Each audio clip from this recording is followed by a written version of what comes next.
ሰላም እንዴት ናችሁ? ዛሬ ከባለፈው የቀጠለውን ቪዲዮ ይዤላችሁ መጥቻለሁ። እንግዲህ በዛሬው ቪዲዮ ፖሲብል ኮምፖነንትስ ኦፍ ፔሮል ሬጂስተር የሚለውን እንመለከታለን። ፔሮል ሬጂስተር ውስጥ ሊካተት የሚችል የመጀመሪያው ኮምፖነንት ኢምፕሎይ ነምበር ነው ብለናል። ይህ ማለት ሰራተኞች በተራ ቁጥር ወይም ደግሞ ባላቸው አይደንቲፊኬሽን ነምበር ሊመዘገቡ ወይም ደግሞ ሊካተቱ ይችላሉ ማለት ነው። ሌላኛውና ሁለተኛው ኔም ኦፍ ኢምፕሎይስ ነው። በድርጅት ውስጥ ያሉ ሁሉም ሰራተኞች ወይም ደግሞ አጠቃላይ ሰራተኞች የፔሮል ሬጂስተር ላይ ወይም የፔሮል ሽት ላይ መመዝገብ ይኖርባቸዋል ማለት ነው። ሌላውና ሶስተኛው መኒ ኢርንድ ባይ ኢምፕሎይስ ነው። እንግዲህ ሰራተኞች ሊያገኟቸው የሚችሏቸው ማናቸውም አይነት ገቢዎችም የት ላይ መቀመጥ አለባቸው? የፔሮል ሬጂስተር ውስጥ መካተት ይኖርባቸዋል ማለት ነው። ለምሳሌ የመጀመሪያው የፔሮል ሬጂስተር ላይ መቀመጥ ያለበት ሰራተኛው ሊያገኘው የሚችለው ገቢ ምንድነው? ቤዚክ ሰለሪ ነው። እንደምናውቀው ቤዚክ ሰለሪ ማለት በየወሩ ሰራተኛው በቋሚነት ሊከፈለው የሚችል ክፍያ ቤዚክ ሰለሪ እንለዋለን ማለት ነው። እንግዲህ ቤዚክ ሰለሪ ወይም ደግሞ ሬጉላር ኢርኒንግ ሊቀየር የሚችለው ሰራተኛው ፕሮሞሽን ካገኘ ወይም ደግሞ እድገት ካገኘ ይሄ ፍላት መንዝሊ ሰለሪ ሊቀየር ይችላል ማለት ነው። ኦኬ፣ ሌላው አለዋንስ ነው። አለዋንስ የምንለው ከቤዚክ ሰለሪ በተጨማሪ ለሰራተኛው የሚከፈለው አዲሽናል ፔይመንት አለዋንስ እያልን እንጠራዋለን ማለት ነው። እንግዲህ አለዋንስ ታክሰብል ሊሆን ይችላል፣ ነን ታክሰብል ሊሆን ይችላል። ስለዚህ እንደየ አለዋንስ አይነቱና ሀገራቱ እንደሚከተሉት የታክስ ሩል እና ሬጉሌሽን አለዋንሶች ታክሰብል ሊሆን ይችላሉ፣ ነን ታክሰብል ሊሆን ይችላሉ ማለት ነው። ከዚህ በታች የተዘረዘሩ የአለዋንስ አይነቶች አሉ። ትርጉማቸውን እንመለከታለን። የመጀመሪያው ፖዚሽን አለዋንስ ነው። እንግዲህ ፖዚሽን አለዋንስ የምንለው it is a monthly sum paid to an employee for bearing a particular office responsibility። እንግዲህ ፖዚሽን አለዋንስ የምንለው ማኔጀሪያል ወይም ደግሞ ሱፐርቫይዘሪ ሮል ሆልድ ላደረጉ ሰራተኞች የሚከፈል የአለዋንስ አይነት ነው ማለት ነው። ስለዚህ በአንድ ድርጅት ውስጥ ሰራተኞች ተጨማሪ የኦፊስ ሪስፖንሲቢሊቲ ካለባቸው ወይም የማኔጀሪያል ወይም የሱፐርቫይዘሪ ሮል ሆልድ ካደረጉ የፖዚሽን አለዋንስን ፕሮሰስ ሊያደርጉ ይችላሉ ማለት ነው። ሁለተኛው ሃውስ አለዋንስ ነው። ሃውስ አለዋንስ ይዛን አለዋንስ ጊቭን ቱ አን ኤምፕሎይ ቱ ከቨር ሃውሲንግ ኮስትስ። እንግዲህ የቤት ወጪን ለመሸፈን ተብሎ የሚሰጥ የአለዋንስ አይነት ደግሞ ሃውሲንግ አለዋንስ እንለዋለን ማለት ነው። ስለዚህ ለምሳሌ ድርጅቶች ቤት መስጠት የማይችሉ ከሆነ ወይም ደግሞ ሰራተኞች ከሚሰሩበት ቦታ ራቅ ያለ ቦታ ላይ የሚኖሩ ከሆነ ድርጅቶች ቤት በመስጠት ፋንታ ምን ሊያደርጉ ይችላሉ? የሃውሲንግ አለዋንስ ሊሰጡ ይችላሉ ማለት ነው። የሃውሲንግ ሰርቪስ የማይሰጥ ከሆነ ድርጅቱ ግዴታ ያንን ኢኩቫለንት የሆነ ገንዘብ በምን ይሰጣል? በአለዋንስ መልክ ለሰራተኞች ሊሰጥ ይችላል ማለት ነው። ሌላው ሃርድሺፕ አለዋንስ ወይም ደግሞ ዲስተርባንስ አለዋንስ የምንለው ነው። this is a sum of money given to an employee to compensate for an inconvenient circumstance caused by the employer። እንግዲህ ሃርድሺፕ አለዋንስ ወይም ዲስተርባንስ አለዋንስ የምንለው በአስቸጋሪ ሁኔታ ውስጥ ወይም ደግሞ ሪሞት ኤሪያ ላይ ለሚሰሩ ሰራተኞች ወይም ደግሞ አንደር ዴቨሎፕድ ኤሪያ ላይ ወይም ፑር ኢንፍራስትራክቸር ያላቸው ኤሪያዎች ላይ ለሚሰሩ ሰራተኞች በተጨማሪም የሴኩሪቲ ኢሹ ያለባቸው ቦታዎች ላይ ሄደው ለሚሰሩ ሰራተኞች የሚሰጥ የአለዋንስ አይነት ሃርድሺፕ አለዋንስ ወይም ደግሞ ዲስተርባንስ አለዋንስ እንለዋለን ማለት ነው። ሌላው ዴዘርት አለዋንስ ነው። ዴዘርት አለዋንስ is an allowance given to employees because of the assignment to relatively hot regions።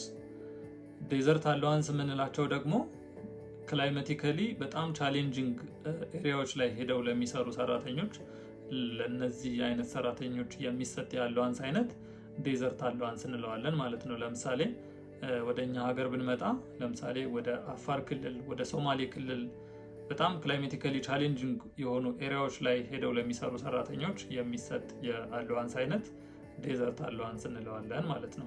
ሌላውና የመጨረሻው ትራንስፖርቴሽን ወይም ደግሞ ፊውል አለዋንስ የምንለው ነው። this is an allowance to an employee to cover the cost of transportation up to the workplace።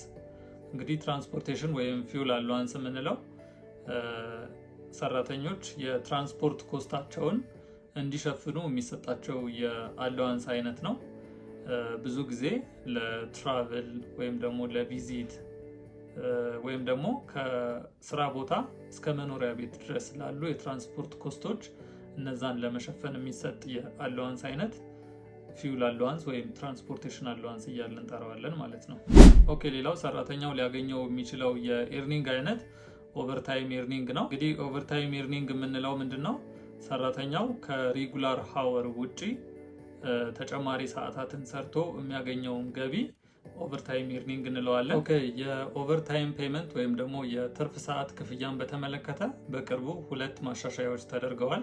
የመጀመሪያው ማሻሻያ ከዚህ በፊት ከስራ መውጫ ሰዓት እስከ ምሽቱ 4 ሰዓት ድረስ የትርፍ ሰዓት ለሚሰሩ ሰራተኞች ይከፈል የነበረው 1.25 ሲባዛ ሃወርሊ ሬት ተደርጎ ነው ይከፈል የነበረው።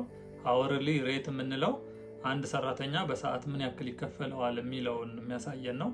ስለዚህ ከዚህ በፊት እንሰራበት የነበረው አዋጅ ምንድነው የሚለው? ከስራ መውጫ ሰዓት እስከ ምሽቱ 4 ሰዓት ለሚሰሩ ሰራተኞች 1.25 ሲባዛ በሃወርሊ ሬት አድርጋችሁ ሲባዛ በሰሩበት የሰዓት ብዛት አድርጋችሁ ክፈሉ ነው ይል የነበረው። ሃወርሊ ሬትን ለማስረዳት ያክል አንድ ሰራተኛ በቀን 8 ሰዓት ያክል ነው ይሰራል ተብሎ የሚታሰበው። በሳምንት 6 ቀናትን ይሰራል። 8 ሲባዛ በ6 48 ይሆናል። በሳምንት 48 ሰዓት ከሰራን በአንድ ወር ውስጥ ደግሞ 4 ሳምንታት አሉ። ስለዚህ 48 ሲባዛ በ4 ስናደርግ 192 ሰዓትን እናገኛለን ማለት ነው።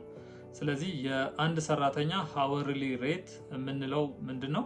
ቶታል ወይም ደግሞ ቤዚክ ሰለሪው ሲካፈል ለቶታል ሃወርስ ወይም ደግሞ በአንድ ወር ውስጥ ለሚገኙ ሰዓታት ስታካፍሉ ያ ሰራተኛ በአንድ ሰዓት የሚከፈለውን ክፍያ ማግኘት ትችላላችሁ ማለት ነው። ለምሳሌ ቤዚክ ሰለሪው ወይም ደግሞ ወርሃዊ ቤዚክ ሰለሪው 20 ሺህ ብር የሆነ ሰራተኛ ሃወርሊ ሬቱ ስንት ነው ብለን ብንል 20 ሺህ ሲካፈል በወር ውስጥ ያሉት ሰዓታት ወይም ደግሞ የስራ ሰዓታት 192 ሰዓታት ነው። 20 ሺህ ሲካፈል ለ192 ብታረጉት 104 ብር አካባቢ ይሆናል ማለት ነው። ስለዚህ የዚህ ሰራተኛ ሃወርሊ ሬት ወይም 104 ብር አካባቢ ይሆናል። ስለዚህ ይሄ ሰራተኛ ትርፍ ሰዓት ቢሰራ የሚሰራው ትርፍ ሰዓት ደግሞ ስራ ከወጣበት ሰዓት አንስቶ እስከ ምሽቱ 4 ሰዓት ድረስ ከሆነ ከዚህ በፊት ይከፈል የነበረው 1.25 ሲባዛ በሃወርሊ ሬት ሲባዛ በሰራው ሰዓት አድርገን ነበር የምናገኘው። ነገር ግን ይሄኛው አዋጅ አሁን ተሻሽሏል። ከዚህ በፊት 1.25 የነበረው አሁን ወደ 1.5 አድጓል ማለት ነው። ስለዚህ በአዲሱ አዋጅ 20 ሺህ ብር የሚከፈለው አንድ ሰራተኛ ከስራ መውጫ ሰዓት እስከ ምሽቱ 4 ሰዓት ድረስ ቢሰራ እንዴት ነው የምታደርጉት? 1.5 ሲባዛ ሃወርሊ ሬቱ ስንት ነው ብለናል? 104 ነው ብለናል። ሲባዛ በ104 ሲባዛ የሰራው የሰዓት ብዛት ለምሳሌ 4 ሰዓት ከሆነ ሲባዛ በ4 አድርጋችሁ ማግኘት ትችላላችሁ ማለት ነው። ኦኬ፣ ይሄኛው የመጀመሪያው የተቀየረው አዋጅ ነው ማለት ነው። ያ ማለት ከስራ መውጫ ሰዓት እስከ ምሽቱ 4 ሰዓት ለሚሰሩ ሰራተኞች ይከፈል የነበረው 1.25 አሁን ወደ 1.5 አድገዋል ማለት ነው።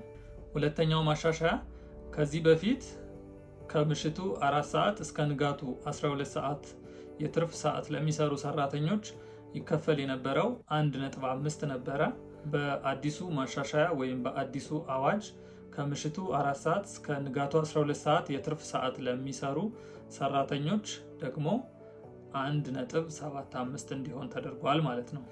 የትርፍ ሰዓት ክፍያን የሚመለከቱ ቀሪዎቹ 2 አዋጆች ግን አሁንም ምንም አይነት ማሻሻያ አልተደረገባቸውም። ከዚህ በፊት እንሰራበት በነበረው ነው የቀጠሉት። የመጀመሪያው በእረፍት ቀን ወይም ደግሞ እሁድ ቅዳሜ ላይ የትርፍ ሰዓት የምንሰራ ከሆነ ከዚህ በፊት የነበረው የኦቨርታይም ሬት 2 ነው የነበረው። አሁንም በ2 ነው የቀጠለው ማለት ነው። ስለዚህ 2 ሲባዛ በኦርዲነሪ ሃወርሊ ሬት አድርገን ሲባዛ በሰራ ነው የሰዓት ብዛት አድርገን ኦቨርታይም ፔመንታችንን ካልኩሌት ማድረግ እንችላለን ማለት ነው። ሌላው በህዝብ በዓላት ወይም ደግሞ በፐብሊክ ሆሊዴይ ላይ የትርፍ ሰዓት የምንሰራ ከሆነ ከዚህ በፊት የነበረው 2.5 ነው፣ አሁንም 2.5 ነው ማለት ነው። ስለዚህ 2.5 ሲባዛ በኦርዲነሪ ሃወርሊ ሬት ሲባዛ በሰራነው የሰዓት ብዛት አድርገን የኦቨርታይም ፔመንታችን ወይም ደግሞ የትርፍ ሰዓት ክፍያችንን ማስላት እንችላለን ማለት ነው። ኦኬ፣ ሌላው የፔሮል ሬጂስተር ወይም ደግሞ የፔሮል ሺት ፖሲብል ኮምፖነንት ነው ብለን ልንጠቅሰው የምንችለው ፔሮል ዲዳክሽንስ የምንላቸውን ነው። So payroll deductions are subtractions made from the earning of employees either due to required by the government or permitted by the employee himself. እንግዲህ payroll deductions የምንላቸው ከሰራተኛው ግሮስ ኢርኒንግ ላይ ሊቀነሱ የሚችሉ ማናቸውም አይነት ተቀናሾች ናቸው ብለናል። እንግዲህ እነዚህ ተቀናሾች ሁለት አይነት ባህሪ ሊኖራቸው ይችላል። የመጀመሪያው ማንዳቶሪ ዲዳክሽን እንለዋለን፣ ሁለተኛው ደግሞ ቮለንተሪ ዲዳክሽን እንለዋለን። ማንዳቶሪ ዲዳክሽን የምንለው ማንኛውም ተቀጣሪ ታክስ የመክፈል ግዴታ ስላለበት እነዚህን አይነት ተቆራጮች ወይም እነዚህን አይነት ተቀናሾች ደግሞ ማንዳቶሪ ዲዳክሽን እንላቸዋለን ማለት ነው። ሌላኛውና ሁለተኛው ቮለንተሪ ዲዳክሽን የምንለው ነው።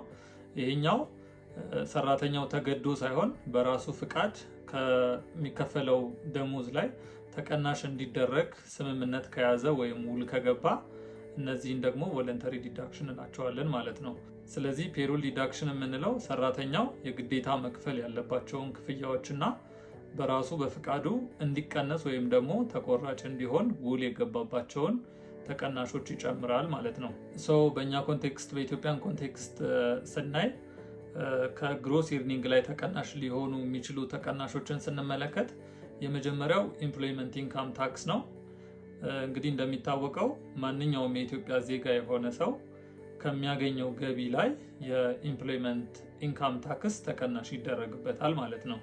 ስለዚህ ይሄኛው ምንድነው? ማንዳቶሪ ዲዳክሽን ነው። ኢምፕሎይመንት ኢንካም ታክስ ማንኛውም የአንድ ድርጅት ተቀጣሪ የሆነ ሰው ቋሚ ተቀጣሪ እስከሆነ ድረስ ለመንግስት ግብር የመክፈል ግዴታ ስላለበት እነዚህን ማንዳቶሪ ዲዳክሽን እንላቸዋለን ማለት ነው። እንደሚታወቀው በሀገራችን ኢትዮጵያ የምንከተለው የታክስ ሲስተም አይነት የፕሮግሬሲቭ ኢንካም ታክስ ሲስተም ነው።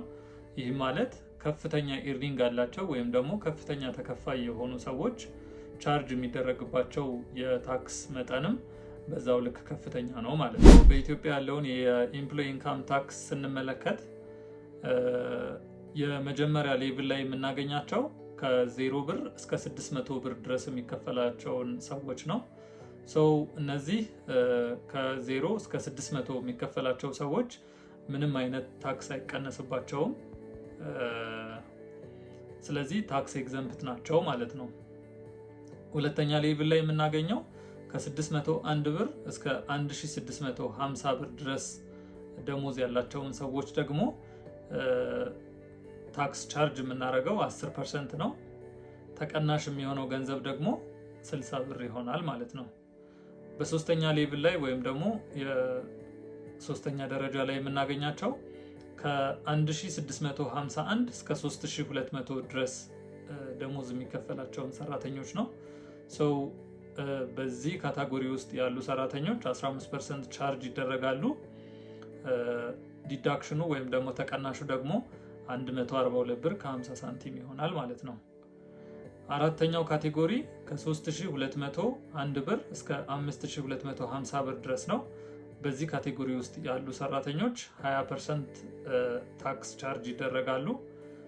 ተቀናሻቸው ወይም ዲዳክሽናቸው ደግሞ 302 ብር ከ50 ሳንቲም ይሆናል ማለት ነው። አምስተኛ ሌቭል ላይ ያሉት ከ5251 እስከ 7800 ድረስ ያሉት 25% ቻርጅ እናደርጋቸዋለን። ተቀናሻቸው 565 ብር ነው።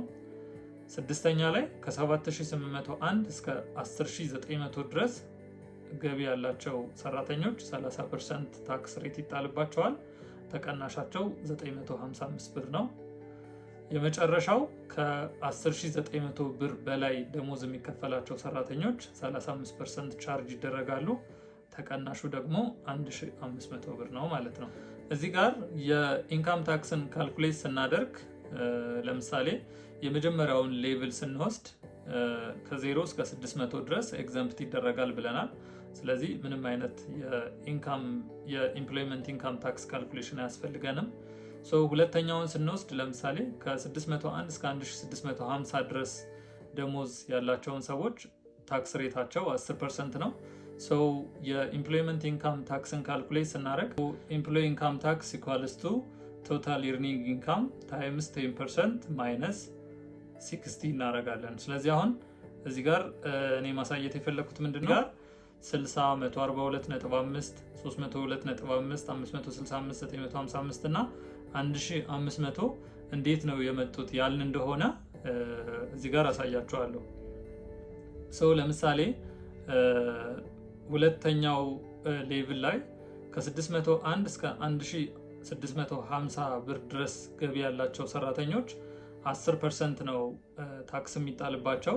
ለምሳሌ አንድ ኤግዛምፕል ወስደን እንመልከት። ለምሳሌ ሁለተኛ ሌቭል ላይ ወይም ደግሞ ሰከንድ ሌቭል ላይ ብንመለከት ከ601 እስከ 1650 ብር ድረስ ያላቸው ወይም ገቢ ያላቸው ሰራተኞች 10% ነው ቻርጅ የሚደረጉት። ሶ ተቀናሻቸው ደግሞ ስንት ነው? 60 ነው ብለናል።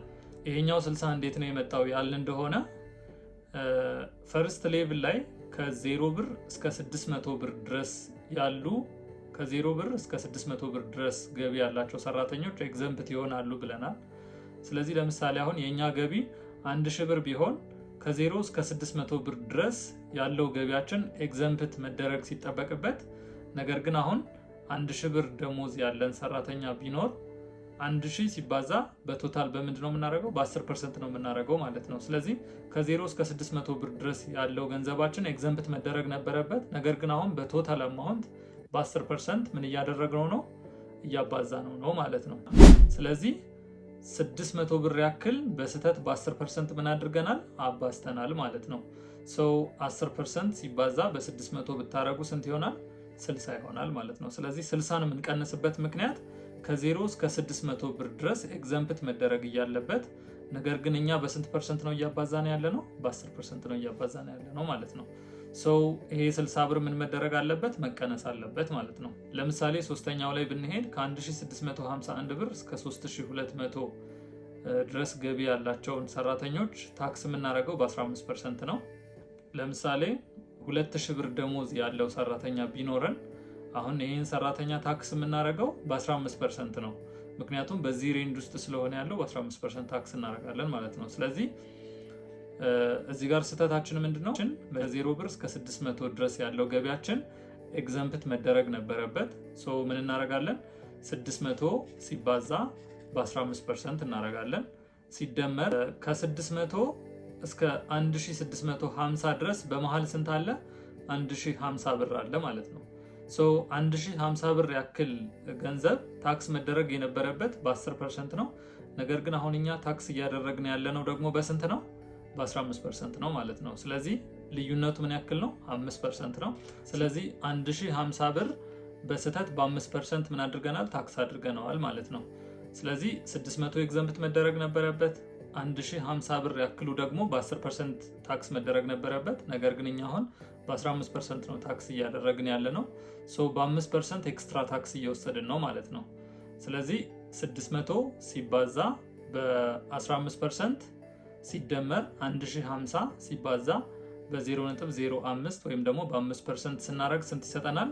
142.5 ይሆናል ማለት ነው። ስለዚህ በዚህ መንገድ የሁሉንም ተቀናሾች ካልኩሌት ማድረግ ትችላላችሁ ማለት ነው። ኦኬ፣ ሌላው በኢትዮጵያ የኢንካም ታክስ ፕሮክላሜሽን 286/2002 ላይ ታክስ ኤግዘምፕት መደረግ ያለባቸው ተብሎ የተቀመጡ ክፍያዎች አሉ። የመጀመሪያው ሜዲካል ኮስት ኢንከርድ ባይ ኢምፕሎየር ፎር ትሪትመንት ኦፍ ኢምፕሎይስ ነው። ሶ ለሰራተኞች ሜዲካል ኮስት ተብሎ የሚከፈል ክፍያ ታክስ ውስጥ መግባት የለበትም ወይም ደግሞ ከታክስ ነፃ መሆን አለበት። ሁለተኛው ትራንስፖርቴሽን አላዋንስ ፔይድ ባይ ኤምፕሎየር ቱ ኢትስ ኤምፕሎይስ፣ ለሰራተኞች ተብሎ የሚከፈል የትራንስፖርቴሽን አላዋንስ ታክስ ኤግዘምፕት መደረግ አለበት። ነገር ግን የሰራተኛውን ደሞዝ 25% የማይበልጥ ከሆነና ከ2200 በታች ከሆነ ብቻ ነው ታክስ ኤግዘምፕት የሚደረገው ማለት ነው። ሌላው ሪምበርስመንት ባይ ኤምፕሎየር ኦፍ ትራቨሊንግ ኤክስፐንስስ ኢንከርድ ኦን ዱቲ ባይ ኤምፕሎይስ፣ ለሰራተኞች ለትራቨሊንግ ኤክስፐንስ ተብሎ የተከፈለ ክፍያም ከታክስ ነፃ ነው ማለት ነው። እነዚህና ሌሎች ከታክስ ነፃ የተደረጉ በኢትዮጵያን የኢንካም ታክስ ፕሮክላሜሽን ላይ የተቀመጡ ፔመንቶች አሉ። እነዚህን መመልከት ትችላላችሁ ማለት ነው። ኦኬ ሌላው ፔሮል ዲዳክሽን ውስጥ የምናካትተው ፔንሽን ኮንትሪቢዩሽን ነው።